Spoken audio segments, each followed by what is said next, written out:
Well, hello, Liberty listeners. Welcome to another episode of Liberty Road. Today, you guys get to hear from my friend Dina Aronson, and she and her co-author, I should say, Dina Alvarez, wrote this amazing book, Midlife Private Parts, and I can't wait to get into the backstory. Dina, thanks for hanging out with us. Oh my gosh, thanks for having me. I'm so excited to talk to you about it. And in full transparency to our listeners, you are kind enough to come back again because this is our second time recording. It didn't take the first time, so thank you.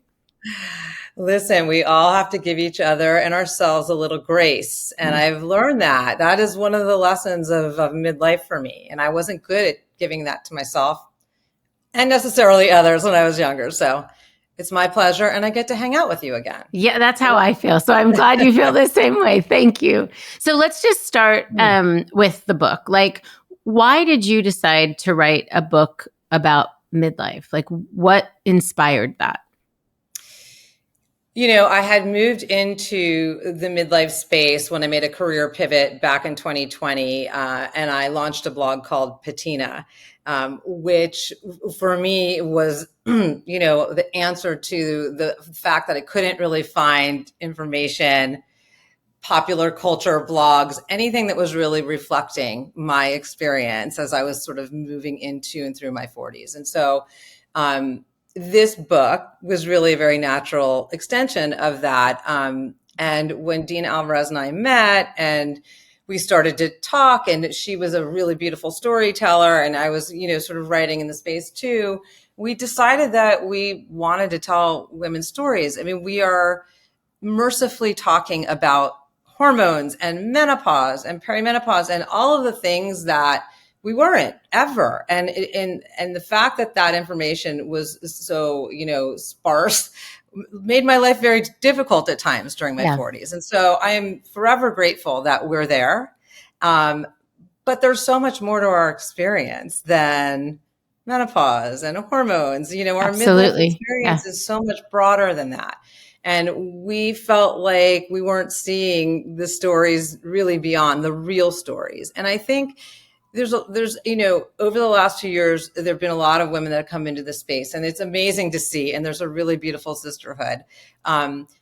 We felt, though, that we wanted to go a little bit beyond and talk about the realness of what goes on, not just we certainly want to focus on the triumph and the power and the confidence. But as we move through, life changes and it can be difficult. And we wanted to tell stories that acknowledged those challenges and didn't sugarcoat them. At the same time, capturing all of the really amazing stuff. And I love your word liberty, the liberty that we feel as we move through. And so that was really important to us. And I mean, I just think there's still a lot of shame and fear around age. And so it's our hope that by telling these stories and talking about things that we're still in some ways whispering about, we can break that fear. We can demystify aging, and, we can help women feel less alone. I think that's the other thing about it is you go through, sometimes it feels lonely, especially when you can't find anyone else who's talking about that crazy shit that's going on in your life. And so we want women to feel like they are, in this together, and that we see them and we hear them and we understand them. And I think more broadly, we hope to continue to push the needle along and to shift the cultural conversation around age and portray it as it is. You feel that when you're reading the essays, and let me just go back to that and make sure our audience knows this is a series of essays, which is what's so beautiful about the book, that you guys have invited in many other women to share their stories. There is a realness. You just said at the very end that your hope is people will feel less alone. And I think that absolutely happens. Whether it's something that the reader has or hasn't articulated, you see it in each essay and you're like, oh yeah, that's it. And that person is capturing something maybe I couldn't put my finger on, or, oh my gosh, I've been feeling that, them too. I'm not alone. So you guys you nailed it. You got that part of it. Go back and tell us a little bit about how you met the other Dina. I love that you're both Dinas, because I know. That is a really beautiful midlife story as well. Yeah. And I like to say that our backstory is really so emblematic of the message that we're trying to convey with this book. So, like most modern romances, Dina and I met online. Yeah, I love it. Specifically, we met on Instagram.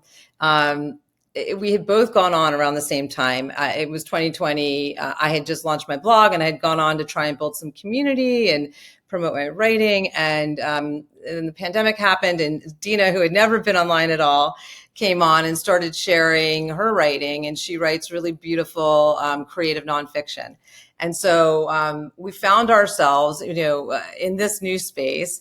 I, was reaching out, and I'd asked a woman that I met to go to dinner, and she contacted me and said, "Hey, I'm inviting a friend, and she's inviting this other woman named Dina." And I was like, "Get out of here. Who's Dina?" Yeah, I'm Dina. Yeah. I'm like, how would I not know that there's another Dina in this space? So we ended up going to dinner. I really love when Dina is around to tell this part of the story, because she will talk to you about, the fact that she's a lifelong introvert.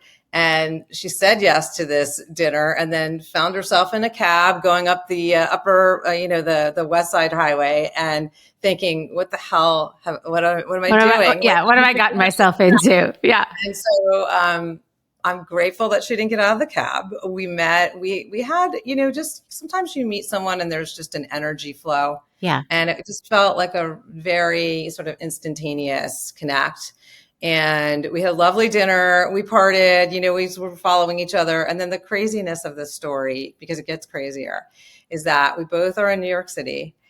I think like 3 days later, I was walking on the street downtown in New York City, and I run into her, which what are the chances? Yeah. What are the odds? What are the chances? Yeah. So, there's something about that felt very fated almost in a way. And the fact that neither of us had ever written a book, we didn't know entirely what we were doing, but we leaned into it.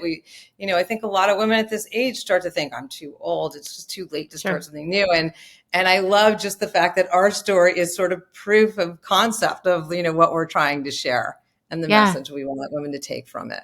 Absolutely. I even love that there's the technology part of the story, that you guys were each getting out of perhaps a comfort zone in logging on to this platform and sharing your voice and hoping that others would listen and like what you're doing. And then all of a sudden finding something even more intimate on that platform, right? Like that's a real, a tale of what's possible, I think, in midlife. And many of us come to this age and feel like I'm tapped out. I have too many friends. I don't. And then when we start to take inventory, we realize that not all these relationships are serving me in the same way anymore. For those who had kids, maybe they were sideline parents who, we watched multiple games of soccer with over the years. But at some point you're like, we don't really have that much in common. Or maybe there are toxic relationships that you're in. And so it's nice to take inventory, take a pause, take inventory, and realize, what is it that I'm still looking for or still wanting to nurture in my life? And it's not too late. It's not too late for those relationships. I think the other thing about that, and I love talking about midlife friendship in general. We have a really fun essay in the book about a woman and how she, came to sort of edit her closets during COVID as well as her friendships. But I think the thing about it is, and I'm blessed to have lifelong friends that I adore. But then there are others that, they come into your life because of circumstance or work, or like you said, the kids. I think at this stage, though, we know ourselves so much better. Yeah. And I think because it's not just, some of these are friendships of convenience, and when the convenience goes away, I think we can be more intentional in the people that we connect with, and we can find very meaningful relationships. I mean, if you had told me even 5 years ago that I would have this community of midlife women around me, I don't know that I would have believed you. And the truth of the matter is, it just sort of builds upon itself. Once you see what's possible, it's very motivating. And once you start to meet and I literally in the beginning, I was just sort of sliding into DMs, and Yeah. at the, you kind of think, well, what's the worst thing that could happen? So they ignore me. They think I'm a little weird. You can live with that at this You point. can live with that. Yes. And you and that would have been harder to live with maybe in your 20s. I mean, Yeah. that's part of what comes at this age, I think. Now, you talk about you and Dina hadn't written before. I mean, you guys had each been writing and putting your writing out there, but you hadn't been published before. Is that Right. right? Right. That is So, that is correct. Yeah. what's that process like? Especially given that you both had, and I'm going to back into this in a second, but successful careers doing other things, and now you're a novice again. Like, what did that Yeah. feel like? Um, it's hard because you really, especially at this point in life, we all have expertise in something or, several things. Neither of us had expertise in this. And I think, as a younger person, all the things I did, I was very qualified. I Sure. use air quotes. I Yeah. was qualified to do. But I think we both we felt strongly enough about telling these stories, and the more women we approached, the more we realized we have something really special here. And the truth is, we shifted gears a bit because we started out thinking we're going to self-publish this book. We'll figure it out. We actually found somebody on a referral, and we were starting to work with them. And then as we were talking to contributors, one of them who's very media savvy and knows this world much better than we did said, ladies, you are not self-publishing this book. It's too important. It needs to be out in the world in a big Mm-hmm. way. And she literally hung up the call with us and connected us to an agent. Wow. And that is the beauty of the generosity of the women we've encountered at this. And I just think in general, as I've gotten older, I feel that more and more when I meet women, this generosity of spirit. It's really beautiful. I find women want to lift each other up. There's more than one place at the table now, Yeah. So we didn't sign with that agent, but it set us on a path. Sure. And from there, we kept moving forward. There were many days we didn't exactly know, but we just kept taking steps. Some days they were little teeny baby steps. Some days we raced ahead. But once we had that agent, that was very helpful because she was able to fill in the blanks for us and help us along. And ultimately we were able to sell the book to a publisher. So And the yeah. beauty of that is that, I mean, having a publisher means distribution, wider distribution, right? And so Yeah. more people are getting their hands on something that you guys created and birthed, put out into the world, and will be impacted by. And so that's what's great about those little twists and turns. But you were committed to publishing it regardless. And I love that this was about you and Dina putting this work out. It wasn't about you guys having a certain publisher or calling yourself a published author by XYZ. It was about putting the work out. Yes, very much so. Yeah, it was not, there was no ego about it. I really, Yeah. in fact, I mean, that's the thing about this is we've said continually, like, we really want to shine a light on these women who wrote with us because, they trusted us to tell their stories. They went deep. They were vulnerable. I mean, they really, we told them what we wanted and they all understood, they all got the assignment, as Yeah. they say. So we really feel, and we still, I mean, I think the other thing that's beautiful about this community that's formed is everybody's working together. One of the women runs a nonprofit and was looking for an MC for her gala, and that happened. There's been so many beautiful sort of sub Yeah. communities formed. So that's such a gratifying feeling. And that's kind of how you and I met. I mean, somebody that we both know was like, "You guys should know each other. Not only are you both in the midlife space, but It was right before the book, I think, had gone to print Yeah. that you and I met, Yeah. right? And so, Yes. yeah, the kind of the spider legs, I guess, or the spider web of this Yeah. is an amazing part of the story. How did you guys decide what was going to be in the book? You probably could have gone down a few different paths. What did you think was important to tell? What did you want the reader to get from this? Yeah. Yeah. I love that question because there are endless stories to tell and so endless topics, really. I think we wanted to focus on sort of the shifts, the emotional shifts, the relational shifts, Yeah. the physical shifts, and we kind of built it out from there. And we made a very, very long list. And then we started to try and fill in and figure out who could speak to these things. And, I think one of the major themes we see come up in this space is sort of rediscovery, reinvention, Yeah. women trying to figure out what's next. And so I felt like that was a non-negotiable that had to be in there. Obviously, there's a lot of new menopause support in this last several years, but we thought that was still an important piece to include Sure. in the book. So we have some really wonderful stories, including a rock star menopause doctor who said yes to us. And, there's only one essay about loss in terms of death and dying, and that's mine.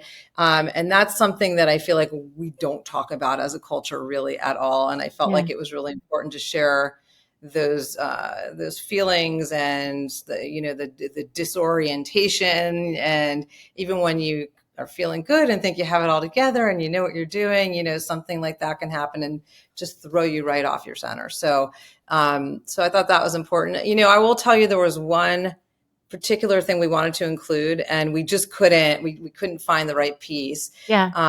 And that was caretaking.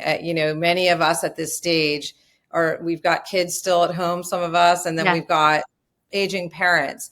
And it's interesting because that's actually come up at a couple of our events. And it's actually one of the things that's motivating me to want to do another book, because I feel like there's so many people that are doing this work, and it's Yeah. really hard. And it's, I think Emma Hemming, Bruce Willis's wife, just Mm-hmm. published a book. And I watched an interview with her, and it's, even for somebody like her who has every resource available, you can see the pain and the loneliness, and so I think that's something that we'd like to cover for sure next time around. It's something too that I think we can hold resentment for, and we don't know how to deal with that, right? Especially if you feel like you're emerging in this season responsibility free, and then all of a sudden you realize, because your kids have gone out into the world, if you had kids, or um, there's this thing that you've been anticipating, that all of a sudden you're like, wait a minute, I don't have that window. I've gone from that sort of caretaking to this sort of caretaking. And when the narrative around midlife is you finally are free, and you're like, I'm not, I don't feel free. In fact, this feels even more dire. Instead of taking care of someone who's, you're raising, who's healthy, you're taking care of somebody who's ailing and possibly dying. So we wait for that book. I encourage you to get after that. You talked about the loss of your mom, and one of the beautiful things that I've heard you say, and it's in the book, is how that created space for you, and you wanted to honor the space that it created for you and do something of impact. Can you tell us more about that? Yeah, yeah. It really was such a catalyst for me to say absolute capital YES yes to this project. But my mom passed away in September of 22, and Dina and I got to work in earnest in January 23. So I took a little time to get my footing, and believe me, I'm still getting it some days. Yeah. But my mom, had she lived, she had been well. She had breast cancer. She had a bad 6 weeks, and then she was gone. She had pneumonia. And if she had lived, it would have been my life, as we just talked about. I would have, all of this freedom would have gone away, and I would have just dedicated myself to taking care of her. And so when she passed, I did feel very compelled to use that space to honor her and to really do something meaningful that would impact women, that would help women. Sure. Because she was, everything about the way she lived was so impactful for me and has informed so much of how I move through this world. And so if I can sprinkle a little of that out, I think that's just a really beautiful way to keep her alive. And so, Absolutely. yeah. Absolutely. What a gift and what a legacy through you and on her own, to have taught you how to live and how to live well. We thank your mother for that. I want to go back to something I kind of almost asked before, but it was that you had a successful career doing something else, and now this was a pivot. Talk about your time as an attorney and your time working as a recruiter in that space and what that pivot was like for you. Sure. The attorney piece was short-lived. I figured out pretty early on that I was not in love with that as a career. And so the sort of catalyst for the first pivot, and it was a pivot, but I never really left that industry, Sure. was I had been married to my first husband, and we left my home state where I had a law license in Florida and moved to the Northeast, and I was going to have to sit for another bar, which made no sense to me because I really was not enjoying it. So I spent, first I went to a recruiting agency, and then I was hired by a client, was a law firm manager for 7 years. I ran professional development and recruiting for the firm. And at some point I'm writing these big checks to recruiters and thinking, why am I not just doing this myself? I have all these relationships. So I did that for about 15 years. And I actually, there was a lot about that work that I enjoyed. And I think there's always been a little bit of a service aspect in my work. I feel like the most meaning for me is when I'm helping other people do something. Mm-hmm. And in that case, especially when I was younger and the candidates I was working with were younger, it was really cool to help somebody map out their careers and their next moves, and to try and understand what was, meaningful to them and what mattered to them. And I really enjoyed that. But as I did it for 15 years. And as I got older and my candidates got older, it became less about that sort of putting the pieces together and just sort of more transactional. And so at some point, I just got to a place of this is not my forever. As a practical matter, I waited until my last stepson was out of college before I said, oh, who needs a paycheck every week? Yeah. Who? Yeah. I mean, and the truth is I was an entrepreneur. I didn't have a paycheck every week, but it was, there were some practical aspects to the timing, but also, I had figured out that I wanted to finally tell different stories. I talk about, I wasn't a published writer. I wasn't formally a writer, but in those professions, writing was a tremendous piece of what I did. It was, as a lawyer, primary means of communication. Sure. And as a recruiter, I spent lots of time writing candidate profiles. So I was always telling other people's stories.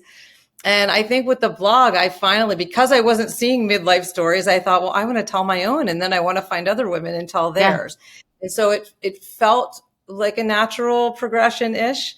And I did come up with the idea sometime, I think around 47, 48, but I didn't launch it right away because I think I was scared. I was like, well, I don't really know what I'm doing, and who's going to read it? And what if they don't like it? And all those crazy thoughts that we have and all that self-doubt that creeps in. And, but ultimately I got to a place of, if not now, when the hell am I going to do this? Yeah. And so, but it was exciting. It was scary.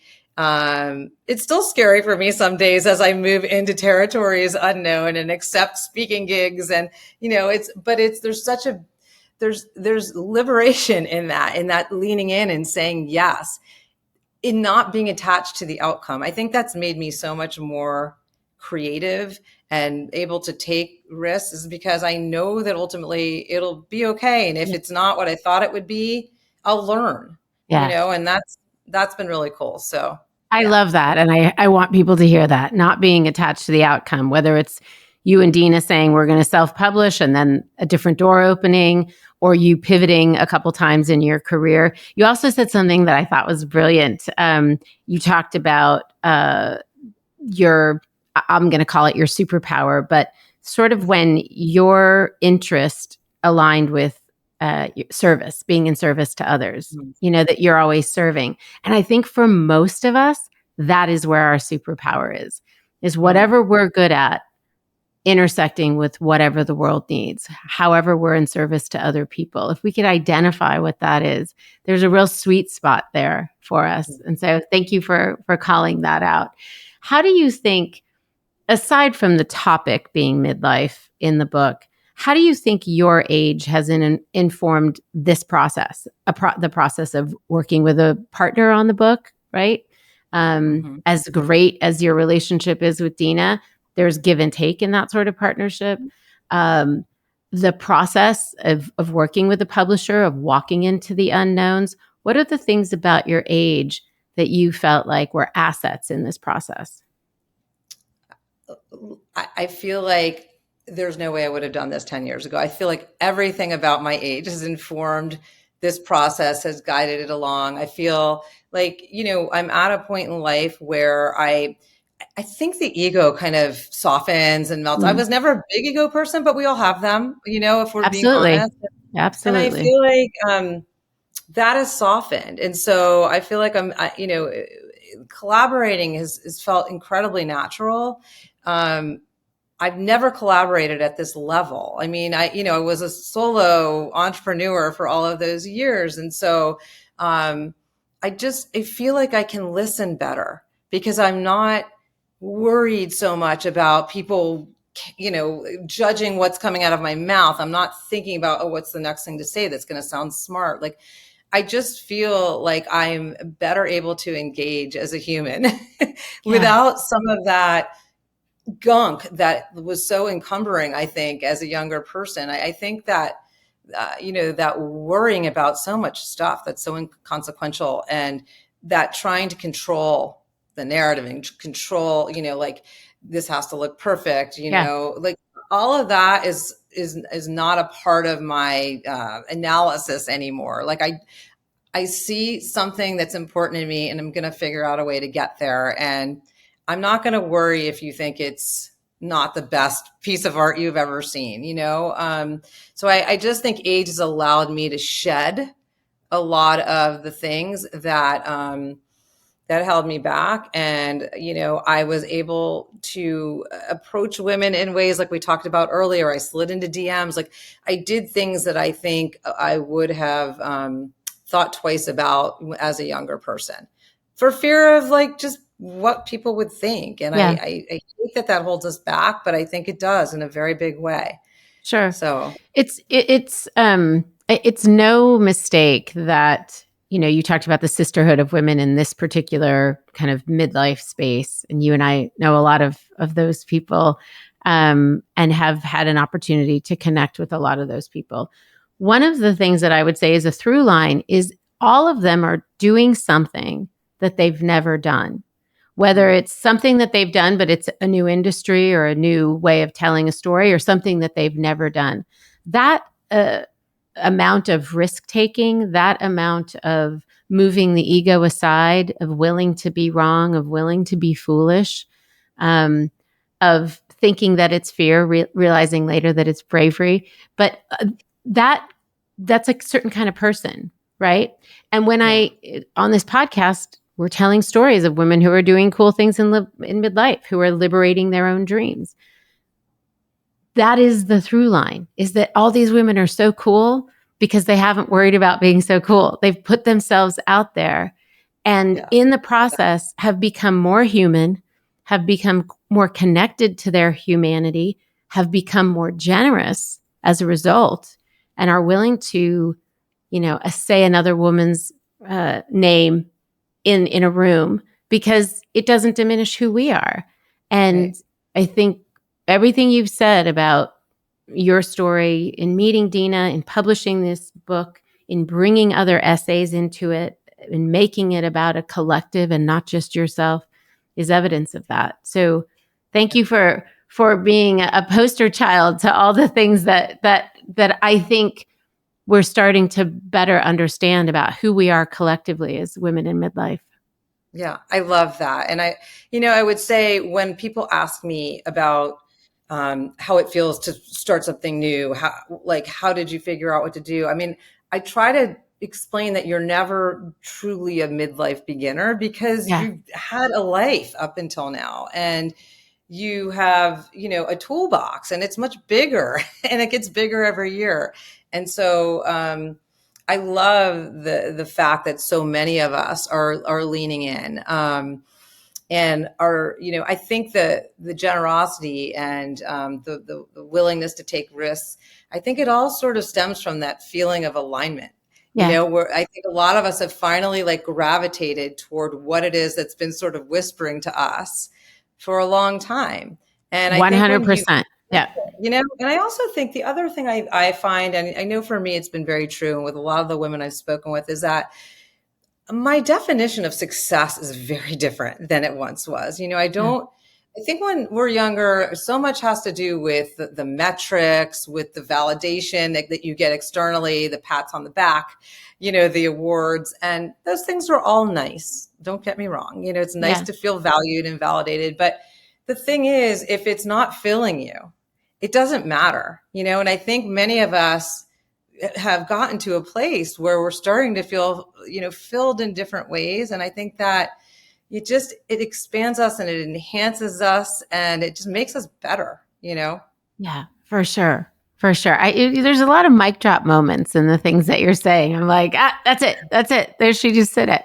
Yeah, I think you're absolutely right. And I think that hearing stories like yours, hearing you invite us into that space is really important. That we can also be in a bubble of hearing these stories on repeat amongst one another. But you and I have both been in settings where we're in front of women who aren't hearing those stories on repeat and for whom that narrative has not been sort of absorbed into their DNA.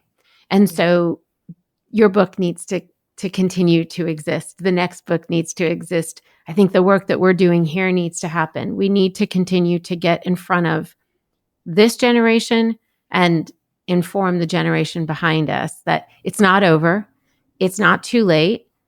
Time is precious. Let's start being intentional about what we're doing. For many of us, there's less ahead of us than there is behind us. And that sobering truth is actually empowering. It doesn't have to be debilitating. So Yeah. this podcast is called Liberty Road. And so I have to ask you, how has this process liberated you, the woman? Dina, the like woman who's come into herself. Like, how has this whole process liberated you?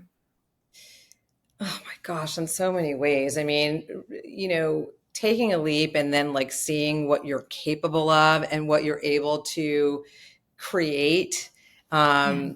When I say create, it's not just a book, it's a community of women, it's sisterhood. And it's not just the writers, it's sisterhood when we go out on the road with this book. I mean, we have connected with so many women at our events.